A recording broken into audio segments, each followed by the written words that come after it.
So we're going to get started now with some hip mobility, gently letting your hips come from side to side and then from here forwards and backwards. So you get that little tuck through the pelvis, gently releasing the lower back. Coming down now into a half roll down. So remember, you can just keep this small or take it a little further if you need to. Just get that sense of the tail dropping down, head and shoulders coming forwards. Knees a bit wider, remember, if you need to make space for bump. And then from here coming into your squats.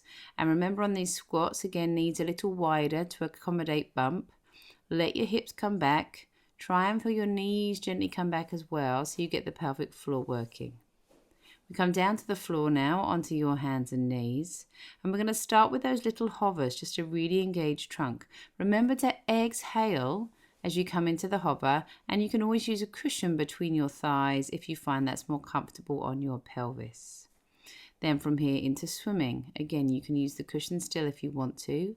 Alternating arms, exhaling on the arm lift, and then if you want to progress this, exhaling on the alternate arm and leg lift now.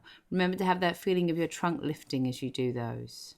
From your side into the side twist, knees forwards, head just comfy on that cushion, gently allowing that arm to open. Allow your hips to move as well. These are really nice and comfy for you. If you want the cushion between your knees, you might find that makes the hips more comfortable. They come into a better alignment for you there, especially if you've got any problems around the pelvis.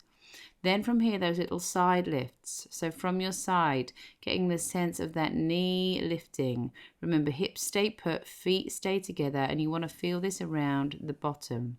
And then that full sideline leg kick where you feel that little lift through the side, legs lifted, or optional turn the toes out, and then come back down.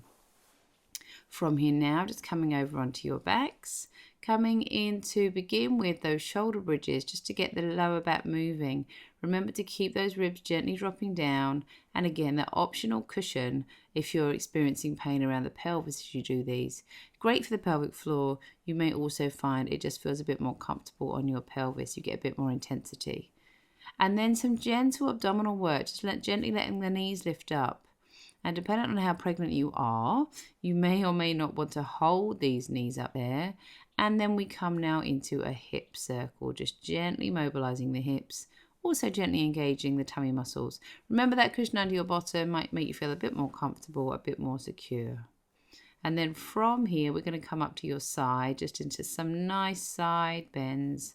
Over the other way, just getting that gentle movement through the rib cage before we now come into a straddle position. Sitting onto those sitting bones, gently twisting. Remember, this is about helping that pelvis to feel comfortable and also getting that movement through your spine. And then that gentle stretch through your neck. Let your hands come under your bottom, sit on them, and then you've got something to pull against here, to pull away from. Finally, from here, coming onto your hands and knees into some nice back releases, circling that back around.